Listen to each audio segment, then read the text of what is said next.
성도 여러분, 우리가 하나님의 뜻대로 살아간다고 하는 것이 어떤 의미일까요?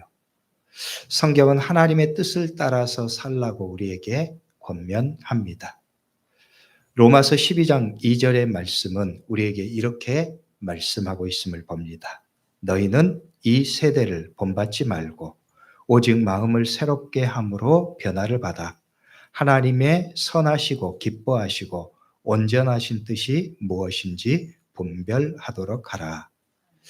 이 말씀은 성도들의 삶의 길을 정확하게 제시하고 있습니다. 세상을 본받지 말고라고 말씀하고 있지요. 세상을 따르지 말라는 말씀입니다. 또한 오직 마음을 새롭게 함으로 변화를 받아라고 말씀합니다. 믿음으로 사는 것입니다. 우리 안에 새롭게 세워진 삶의 원칙을 따라서 사는 것입니다. 그것이 바로 하나님의 선하시고 기뻐하시고 온전하신 뜻이 무엇인지 분별하는 삶입니다. 우리가 하나님의 뜻을 분별하고 그 뜻을 따라서 살아가는 삶을 명령하십니다. 이 말씀은 두 가지로 해석될 수 있습니다. 첫째는 명령적인 개념으로 해석되는 말씀입니다. 하나님이 보실 때 선하게 여기시고 기쁘게 여기실 것, 온전하게 보실 것을 분별하면서 그리스도인이 그런 순종의 삶을 살라고 명령하시는 것입니다.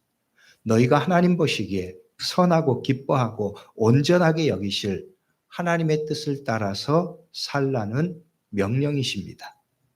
그리고 또 하나의 의미는 정의적인 개념입니다. 이 말씀은 하나님의 뜻은 선함이고 기쁨이고 온전함이라고 말씀하고 있기 때문입니다. 다시 말해서 하나님이 우리를 향해서 가지신 그분의 뜻은 선함이고 기쁨이고 온전함이라는 말씀입니다. 그러므로 우리가 하나님의 뜻을 따르는 삶을 살 때 우리의 삶은 선하신 하나님의 은혜와 사랑이 이루어지고 기쁨의 열매가 열매 맺고 온전한 삶의 결과가 있다는 사실을 우리에게 말씀하고 있습니다. 그래서 성도들에게 하나님의 뜻을 분별하고 그 뜻을 따라서 살라고 명령하시죠. 그런데 실제로 우리의 삶은 그렇지 못할 때가 많이 있습니다. 왜일까요? 믿음의 확신이 없기 때문입니다. 또 다른 것에 방해가 있기 때문입니다. 세상에서 경험하는 수많은 상황과 일들이 우리 인간이 경험하는 수많은 삶의 문제들이 하나님의 뜻에 대한 확신과 결심을 방해합니다. 믿음의 일들을 헷갈리게 합니다. 그래서 로마서 12장 2절의 말씀은 분별하라고 또한 명령하고 있습니다. 헷갈리게 하는 것, 혼란스럽게 하는 것, 우리의 확신을 방해하는 것들에 대해서 우리가 분별력을 갖고 살아가는 삶입니다. 이런 경우입니다. 하나님의 뜻대로 살려고 했습니다. 열심히 믿음으로 살려고 했습니다. 그런데 때로는 결과가 안 좋게 나타나기도 합니다. 혹은 그 결과의 상황이 악화될 때가 있습니다. 그럴 때 사람들은 하나님의 뜻에 대해서 혼란스러워합니다. 하나님이 우리를 사랑하시는 그 하나님의 사랑에 대한 말씀에 대해서 혼란스럽게 여겨집니다. 하나님의 말씀에 확신이 없게 되는 거예요. 여기에는 두 가지 원인이 있습니다. 첫째는 우리가 선택한 것, 우리가 하나님의 뜻이라고 착각하는 잘못입니다. 내가 내 생각대로, 내가 원하는 대로 선택하고 그것이 하나님의 뜻이라고 착각하는 것이죠. 하나님의 뜻을 구하면서 실제로는 정작 나의 의지와 나의 생각대로 살아가는 삶입니다. 그리고 또 하나는 우리의 근시안적인 안목의 원인이 있습니다. 하나님께서 우리의 삶에서 역사하시는 단기적인 결과들에 대해서 그것을 우리가 하나님의 섭리의 관점에서 잘 보고 분별하지 못하는 것입니다. 그래서 하나님의 뜻이 하나님이 우리를 인도하시는 길이 선하고 기쁨이라고 하는 것, 우리의 삶의 온전한 결과로 성취된다고 하는 것에 우리의 신앙이 확신이 없어지는 거예요. 오늘 말씀은 바로 이 점을 우리에게 권면해 주고 있습니다. 하나님의 뜻에 대해서 우리에게 묵상하도록 만드는 말씀입니다. 오늘 말씀 출애굽기 14장의 말씀을 보는데 오늘 말씀의 제목이 오던 길로 되돌아가서입니다. 오늘 말씀의 2절에 언급된 말씀입니다. 이 말씀, 이 14장의 출애굽기 14장의 말씀을 묵상하면서 하나님께서 이스라엘 백성들 가운데 역사하시는 일의 모습을 통해서 우리의 삶의 문제를 돌아보는 것입니다. 하나님께서 우리에게 하나님의 뜻을 따라 살아갈 때 우리의 삶에서 역사하신 하나님의 섭리를 우리가 더욱더 깊은 믿음의 관점에서 보게 하는 것이죠. 하나님께서는 이스라엘 백성들에게 놀라운 은혜를 주셨습니다. 왜냐하면 이스라엘 백성들이 애굽의 고난과 시련 가운데 있을 때 그들이 그 고난에 슬퍼하고 애통하면서 하나님께 부르짖을 때 하나님께서 그 백성의 부르짖음을 들으셨기 때문입니다. 그래서 그들을 애굽에서 구원하셨습니다. 여러분 생각해 보십시오. 이 하나님의 구원의 사건을 경험한 이스라엘 백성들은 얼마나 기뻤겠습니까? 하나님께서 애굽의 그 고통에서 부르짖는 이스라엘 백성들의 그 아픔을 돌보시고 그들을 구원하셨고 그들이 이제 새로운 소망의 삶을 나아가고 있습니다. 하나님이 약속하신 하나님의 약속의 땅을 향해서 나아가고 있습니다. 그런데 이스라엘 백성들에게 예기치 않은 시련과 고난이 그 과정에서 따릅니다. 그 중에 하나가 오늘 본문의 말씀에서 일어나고 있는 사건입니다. 하나님은 이스라엘 백성들에게 하나님의 말씀에 순종해서 나아가는 길에서 구름기둥으로 인도하시고 불기둥으로 그들을 인도하셨습니다. 그들의 삶의 여정은 말 그대로 하나님이 인도하시는 삶, 그래서 하나님께서 공급하시고 보호하시는 삶의 여정 가운데 있는 거예요. 그런데 그들에게 생각하지 않은 문제가 나타납니다. 생각하지 않은 시련에 직면하는 상황을 오늘 우리에게 보여주고 있는 거예요. 고린도후서 5장 7절의 말씀은 하나님의 백성들의 새로운 피조물 된 삶을 이렇게 말씀합니다. 그런즉 누구든지 그리스도 안에 있으면 새로운 피조물이라. 이전 것은 지나갔으니 보라 새 것이 되었도다. 하나님 안에서 새로운 소망의 삶을 살아가는 이스라엘 백성들을 생각하게 하는 말씀입니다. 예전 섬기던 교회에서 한 성도가 이런 고백을 한 적이 있습니다. 그는 전에 한 번도 예수를 믿어본 적이 없는 분이었습니다.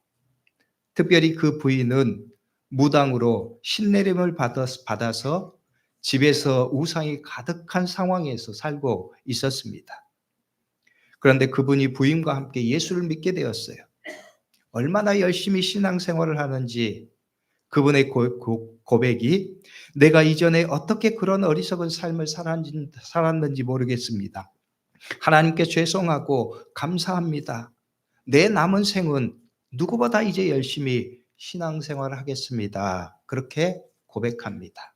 예배를 드리면서 너무나 기뻐서 감사하면서 안 먹어도 배부르다는 말이 무슨 뜻인지 알겠습니다. 그렇게 고백하는 것을 들었습니다. 하나님의 은혜 안에서 새로운 삶을 살게 되는 성도의 기쁨을 노래하고 있습니다. 고백하고 있습니다. 사실 이스라엘 백성들이 지금 겪는 상황, 지금 하나님의 은혜 가운데 그들이 새로운 소망에 사는 삶을 사는 상황도 이에 비교될 수 있습니다. 애굽의 400년의 고난과 시련 가운데서 하나님의 구원을 경험합니다. 새롭게 이제 하나님의 백성으로서의 소망의 삶을 그들이 시작합니다. 그런데 하나님께서 그 백성들에게 이렇게 말씀합니다. 출애굽기 14장 2절의 말씀입니다. 이스라엘 자손에게 명령하여 돌이켜 바다와 믹돌 사이에 비아이롯 앞 곧 바알수범 맞은편 바닷가에 장막을 치게 하라는 말씀입니다. 이 말씀을 새번역 성경은 이렇게 번역하고 있어요. 너는 이스라엘 자손에게 말하여 오던 길로 되돌아가서 믹돌과 바다 사이에 비하이롯 앞 곧 바알수범 맞은편 바닷가에 장막을 치라고 하여라. 여러분이 말씀에서 보면 오던 길을 되돌아가서라고 말씀하고 있습니다. 오던 길을 되돌아가서. 이 말씀 오늘 말씀의 제목이기도 합니다. 오던 길을 되돌아가서. 이스라엘 백성들은 모세를 따라서 이 말씀에 순종했습니다. 그들은 오던 길을 되돌아가서 바닷가로 가서 장막을 칩니다. 홍해 앞에 장막을 친 거예요. 하나님의 뜻에 순종한 것입니다. 더구나 구름 기둥과 불 기둥으로 인도하는 대로 하나님의 인도하심을 따라서 그 길을 가고 있는 거예요. 그런데 주목할 말씀은 이후의 말씀입니다. 14장 3절의 말씀을 봅니다. 이렇게 말씀해요. 바로가 이스라엘 자손에 대하여 말하기를 그들이 그 땅에서 멀리 떠나 광야에 갇힌 바 되었다 하리라. 그들이 그 땅에서 멀리 떠나 광야에서 갇힌 바 되었다 하리라 말씀하고 있습니다. 쉽게 말하면 바로에게 욕심의 기회를 준 것입니다. 그들이 갇혔다. 그들이 길을 잃었다. 기회다는 거예요. 우리가 쫓아가면 그들을 다시 잡을 수 있겠다. 생각의 빌미를 준 것이죠. 그리고 바로는 실제 그 생각을 행동으로 옮겼습니다. 군대를 이끌고 완전히 무장해서 이스라엘 백성들을 추격합니다. 그리고 얼마 지나지 않아서 이스라엘 백성들은 위기의 상황에 직면합니다. 앞에는 장막을 쳤던 앞에는 홍해 바다가 가로막고 있었습니다. 그리고 그 뒤에는 거대한 애굽 군대가 포위해서 맹렬하게 쫓아오고 있는 상황입니다. 여러분, 그런데 하나님께서 왜 모세에게, 그리고 하나님께서 왜 이스라엘 백성들에게 이렇게 명령하셨을까요? 너희는 가던 길을 돌이켜서 돌아서 가라. 그리고 홍해바다 앞에서 너희가 장막을 치라는 거예요. 이스라엘 백성들이 그냥 방황하다가 길을 잃어서 홍해바다를 직면한 것이 아닙니다. 하나님께서 그렇게 명령하셨다는 거예요. 너희들은 가던 길을 돌이켜서 다시 홍해의 바다 앞에 너희의 장막을 치라는 거예요. 그리고 그 결과가 어떻게 될 것을 하나님께서는 또한 알고 계셨습니다. 이 사건이 너희가 이렇게 행하는 그 일의 결과가 바로에게 어떻게 비춰질 것을 하나님께서 아셨다는 거예요. 바로가 생각하기를 이스라엘 백성들이 길을 잃었구나. 그들이 갈 길이 막혔구나. 우리가 추격해서 그들을 잡을 수 있겠다. 그런 생각을 하나님께서 애굽 군대가 바로가 그런 생각을 할 것이라고 하는 것을 하나님께서 아셨다는 거예요. 그런데 하나님께서 실제로 그렇게 하셨습니다. 그리고 하나님의 그 생각대로 바로가 그렇게 생각하고 실제 일을 실행합니다. 그래서 군대를 거느리고 애굽 군대를 거느리고 이스라엘 백성들을 추격하기 시작합니다. 이윽고 바다 앞에 머물러 있는 이스라엘 백성들 앞에 다다들게 되었습니다. 여러분, 이 상황에서 그래서 오늘 말씀에 이스라엘 백성들이 돌이켜 바다와 믹돌 사이의 바히롯 앞에서 이스라엘 백성들이 장막을 쳤는데 이것이 하나님께서 의도하신 일이라는 거예요. 그 말씀의 의미가 오던 길로 되돌아가서라고 하는 말씀에 담겨져 있는 거예요. 오던 길로 되돌아가서. 이스라엘 백성들은 모세를 따라서 이 말씀에 순종한 것이에요. 그리고 바닷가에서 장막을 칩니다. 하나님의 말씀에 순종했습니다. 그런데 그들이 주목하는 그들의 상황이 이어지는 게 바로가 이스라엘 자손에 대해서 말하기를 그들이 그 땅에서 멀리 떠나 광야에 갇힌 바 되었다 말하고 있는 거예요. 그래서 그들이 애굽 군대가 이스라엘 백성들을 추격합니다. 그 상황에 이스라엘 백성들이 두려워 떨면서 놀라서 하나님을 원망하기 시작합니다. 그것이 출애굽기 14장 10절로 12절의 말씀이에요. 이렇게 말씀하죠. 바로가 가까이 올 때 이스라엘 자손이 눈을 들어본즉 애굽 사람들이 자기들 뒤에 이른지라 이스라엘 자손이 심히 두려워하여 여호와께 부르짖고 그들이 또 모세에게 이르되 애굽에 매장지가 없어서 당신이 우리를 이끌어내어 이 광야에서 죽게 하였느냐? 어찌하여 당신이 우리를 애굽에서 이끌어내어 우리에게 이같이 하느냐? 우리가 애굽에서 당신에게 이런 말이 이것이 아니냐? 이르기를 우리를 내버려 두라. 우리가 애굽 사람을 섬길 것이라 하지 아니하더냐? 애굽 사람을 섬기는 것이 광야에서 죽는 것보다 낫겠노라. 하나님의 인도하심에 대한 확신이 흔들리는 것입니다. 하나님의 선하심에 대한 믿음의 확신이 흔들립니다. 하나님의 말씀대로 인도하심대로 길을 돌이켜 바다 앞에 장막을 쳤는데 그 결과가 최악의 선택같이 여겨지는 거예요. 그들은 깊은 수령에 잠기게 되었습니다. 이스라엘 백성들의 이 말은 이렇게 말하고 있는 거예요. 모세에게 이렇게 하는 거예요. 항의하는 거죠. 하나님의 말씀대로 당신의 말대로 우리가 여기까지 왔습니다. 그런데 이게 뭡니까? 하나님의 말씀에 순종한 결과가 이것이란 말입니까? 당신과 하나님은 우리가 믿을 수 없습니다. 우리의 선택이 잘못되었습니다. 말하고 있는 거예요. 여러분, 이스라엘 백성들이 지금 말하고 있는 것, 사실 어떻게 보면 그들의 직면한 상황에서 보면 이것은 당연한 불평 같습니다. 당연히 할 수 있는 이야기 같습니다.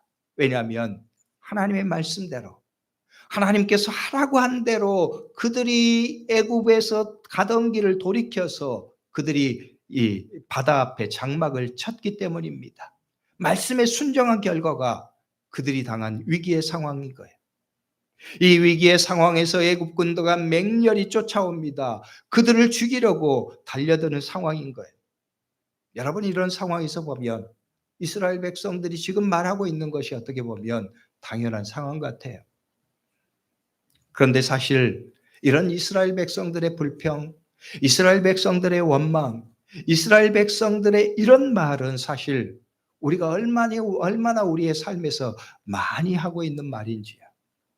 때로는 우리가 하나님의 말씀대로 살다가 때로는 시련도 경험합니다. 문제를 직면하기도 합니다. 그런 상황에서 우리의 마음이 흔들립니다.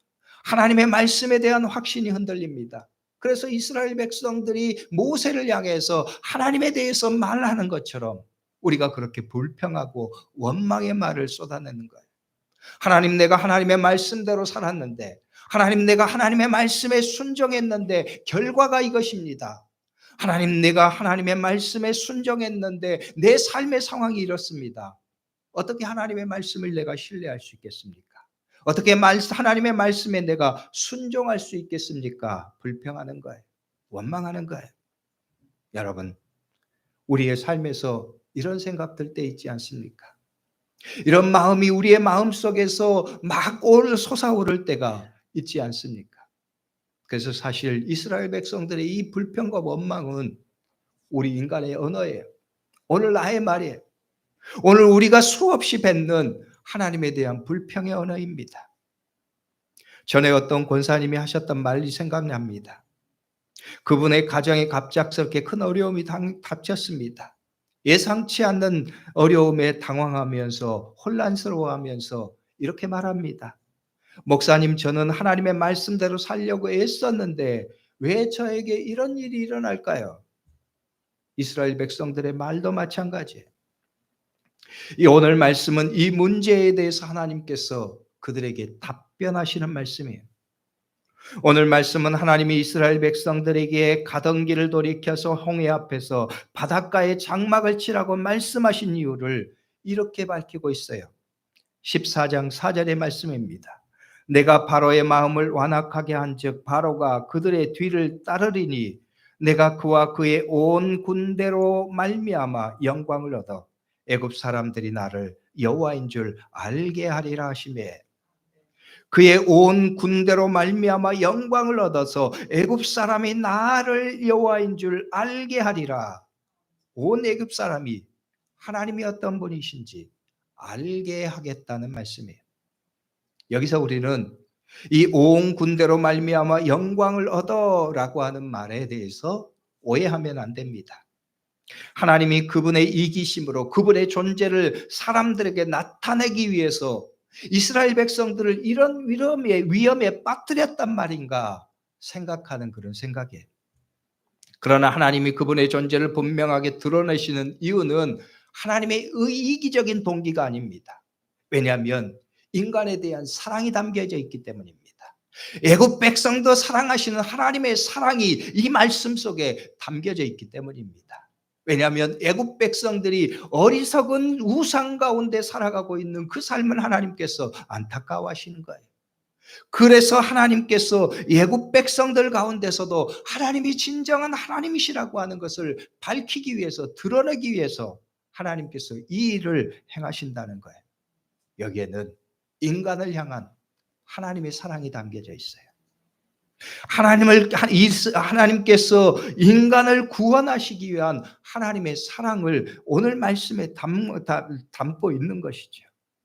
왜냐하면 바로와 애굽 군대의 삶의 모습은 바로가 애굽 군대, 애굽에서 그를 신으로 섬기는, 하나님 같은 존재로 섬기는 그런 사람들이었습니다. 그런 신앙이었어요. 그런 생각 속에 살고 있었습니다. 그런데 애굽의 그런 삶의 모습을 하나님께서는 그들이 틀렸다고 분명하게 드러내시는 거예요. 바로가 신이다, 바로가 하나님이다, 그렇게 믿고 따르는 애굽 군대에 대해서 하나님께서 그들의 어리석음을 분명하게 보이시는 거예요. 그리고 그렇게 생각하고 살아가는 애굽 사람들의 생각이 얼마나 잘못된 것인가를 하나님께서 분명하게 드러내신다는 거예요. 그래서 애굽 사람들에게 하나님께서 진정한 하나님이시라고 하는 것을 드러내게 하신다는 것입니다. 그리고 그 결과가 또한 이스라엘 백성들에게 얼마나 놀라운 은혜의 사건으로 비춰지고 있는가를 오늘 말씀은 우리에게 보여주고 있습니다. 왜냐하면 이 말씀 때문에, 이 일 때문에 이스라엘 백성들이 하나님에 대한 믿음을 회복하기 때문입니다. 하나님을 온전히 바라보고 신뢰하면서 이제 하나님의 백성으로 살게 되기 때문에 그렇습니다. 그래서 하나님께서 말씀하시는 것이 마지막 30절, 31절의 말씀에, 성경의 말씀에 이렇게 말씀하고 있어요. 그날에 여호와께서 이같이 이스라엘을 애굽 사람의 손에서 구원하시매 이스라엘 바닷가에서 애굽 사람들이 죽어 있는 것을 보았더라. 이스라엘이 여호와께서 애굽 사람들에게 행하신 그 큰 능력을 보았으므로 백성이 여호와를 경외하며 여호와와 그의 종 모세를 믿었더라라고 말씀하고 있습니다. 애굽 사람 이스라엘을 애굽 사람의 손에서 구원하시매 이스라엘이 애굽 사람들이 죽은 것을 보았더라. 하나님의 구원을 보고 경험하게 되는 거예요. 그리고 31절의 말씀은 그렇게 말씀하죠. 그 큰 능력을 보았으므로 백성이 여호와를 경외하며 여호와와 그의 종 모세를 믿었더라 말씀하고 있습니다. 하나님의 백성들에게 믿음을 갖게 하는 거예요. 아, 하나님께서 이런 하나님이시구나. 하나님께서 이런 능력의 하나님이시구나. 정말로 하나님께서 진정한 하나님이시구나. 하나님의 백성들이 알게 되는 거예요. 이스라엘 백성들은 지금 이제 하나님의 백성으로서 새로운 출발을 하고 있습니다. 그런데 그 새로운 출발에서 그들이 중요하게 가져야 할 것이 바로 하나님에 대한 이 믿음이라는 거지요. 그것을 심어주는 거예요. 하나님에 대한 확신으로 하나님의 백성이 사는 거예요. 애굽 백성을 향한 하나님의 섭리, 그리고 이스라엘 백성들을 향한 하나님의 섭리입니다. 그 섭리를 위해서 하나님께서 이 일을 행하시는 거예요. 그리고 그 믿음을 가지고 있을 때 하나님의 백성의 삶의 방식을 하나님께서 가르쳐 주시는 거예요. 그것이 바로 모세를 통해서 하나님께서 명령하신 말씀입니다. 하나님께서 애굽의 군대 앞에서 홍해 바다가 앞에 있고 뒤에 애굽 군대가 있는 상황에 놓여 있을 때 하나님께서 그들에게 명령하신 말씀, 그들에게 하신 말씀이 이것을 우리에게 보여주는 거예요. 출애굽기 14장 15절 16절의 말씀은 이렇게 말씀합니다.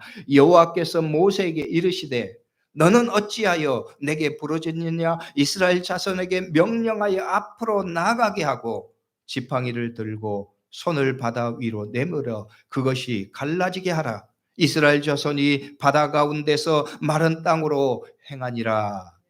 이스라엘 자손에게 명령하여 앞으로 나가게 하고 지팡이를 손에 들고 바다 위에 내밀어 그것을 갈라지게 하라 말씀하고 있습니다. 그리고 이스라엘 자손이 바다 가운데 마른 땅으로 행하니라고 말씀하지요. 여러분, 하나님께서 이스라엘 백성들에게 명령하신 것은 뒤를 돌아보는 것이 아니었습니다. 두려워 부르짖는 것이 아니었습니다. 하나님을 원망하고 불평하는 것이 아니었습니다. 좌절하고 주저앉는 것이 아니었습니다. 하나님이 그들에게 명령하신 것은 하나님의 말씀을 신뢰하는 것이었습니다. 하나님의 뜻을 혼란 없이 신뢰하는 것이었습니다. 하나님의 말씀을 믿고 앞으로 나아가는 것이었습니다. 하나님의 말씀을 믿고 지팡이를 손에 들고 바다 위에 내밀어 그것을 갈라지게 하는 거예요. 하나님의 구원을 경험하는 거죠. 그리고 모세는 그 하나님의 명령에 순종했습니다. 그는 바다 위로 손을 내밀었습니다. 그러자 하나님의 말씀대로 그것이 갈라지고 마른 땅이 되었습니다. 이스라엘 백성들은 그 마른 땅을 건넜습니다. 출애굽기 14장 21절 22절의 말씀입니다. 모세가 바다 위로 손을 내밀매 여호와께서 큰 동풍이 밤새도록 바닷물을 물러가게 하시니 물이 갈라져 바다가 마른 땅이 된지라. 이스라엘 자손이 바다 가운데를 육지로 걸어가고 물은 그들의 좌우에 벽이 되니. 하나님의 은혜를 경험하는 거예요. 구원의 은혜를 경험하는 거죠. 이로써 하나님의 백성들의 삶의 방식을 하나님께서 가르쳐 주신 거예요. 광야의 여정은 고난의 길입니다. 광야의 여정은 시련 가운데 나아가야 될 길입니다. 그러나 하나님께서 인도하시는 길입니다. 하나님께서 그 백성을 보호하시고 인도하시는 길입니다. 그런데 그 백성을 나아가는 하나님의 백성의 삶의 방식이 무엇이냐? 첫째는 하나님이 어떤 분이신가를 신뢰하는 믿음이에요. 하나님이 이런 하나님이시다. 이렇게 구원하시는 하나님이시다. 이렇게 그들을 인도하시는 하나님이시다. 하나님에 대한 분명한 믿음이 있는 거예요. 그리고 그 믿음은 하나님의 말씀에 대한 순종으로 드러나는 것이죠. 이스라엘 백성들에게 하나님께서 명령하신 것이었어요. 모세에게 하나님께서 명령하신 것이었습니다. 그래서 너는 지팡이를 내밀어서 바다 위로 가리키라. 그리고 하나님의 일을 보게 하는 거죠. 이것이 하나님의 백성의 삶의 모습입니다. 이것이 하나님의 백성이 광야의 여정 가운데 하나님의 인도하시는 삶 가운데 나아갈 믿음의 모습이라고 하는 거예요. 여러분, 오늘 우리의 삶도 그렇습니다. 오늘 우리의 삶에서도 때로는 우리가 예기치 않은 시련도 있습니다. 고난도 있습니다. 때로는 내가 하나님의 말씀대로 살아가는 삶에서도 그런 시련과 고난에 직면할 때도 있습니다. 아니, 오히려 하나님의 말씀대로 순종해 살았는데 우리의 인생의 결과가 우리가 생각하는 것과 다른 방식으로 전개될 때가 있습니다. 우리를 실망시키고 우리를 낙심하게 만드는 그런 문제 앞에 직면할 때가 있습니다. 그러나 하나님께서는 이스라엘 백성들에게 이렇게 말씀하셨어요. 너희는 두려워하지 말라는 거예요. 주저하지 말라는 거예요. 하나님의 말씀에 순종해서 하나님의 말씀에 행한 대로 너희가 순종해서 살라는 것입니다. 그래서 하나님의 구원의 은혜를 경험하는 거예요. 이것이 광야의 여정에서 하나님이 인도하실 하나님의 백성의 삶의 원리라는 거예요.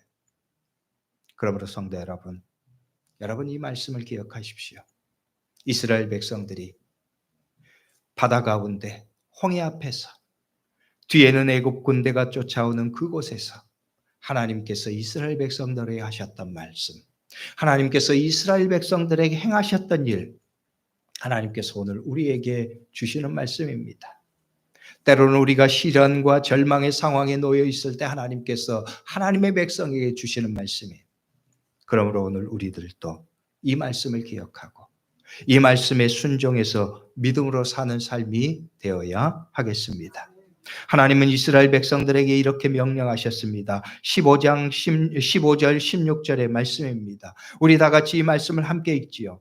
여호와께서 모세에게 이르시되 너는 어찌하여 내게 부르짖느냐? 이스라엘 자손에게 명령하여 앞으로 나가게 하고 지팡이를 들고 손을 바다 위로 내밀어 그것이 갈라지게 하라. 이스라엘 자손이 바다 가운데서 마른 땅으로 행하리라. 아멘.